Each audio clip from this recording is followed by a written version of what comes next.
இப்படி வாய வச்சு அழகா இருக்காக்கும். யார் சொன்னா?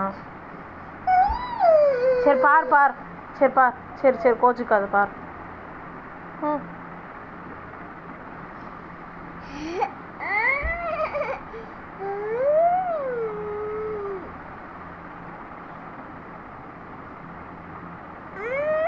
மண்டே பார் மடங்கு மடக்க.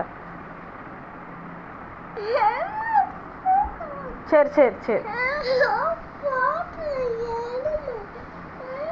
சரி இந்த போட்டோ எடுக்க பாரு. நீ பாரு, உட்காரு. உட்கார்ந்தா தான் தெரியும். இப்படி தெரியாத, உட்காரு. படுத்தா எப்படி தம்பி? போட்டோ எடுக்குவா?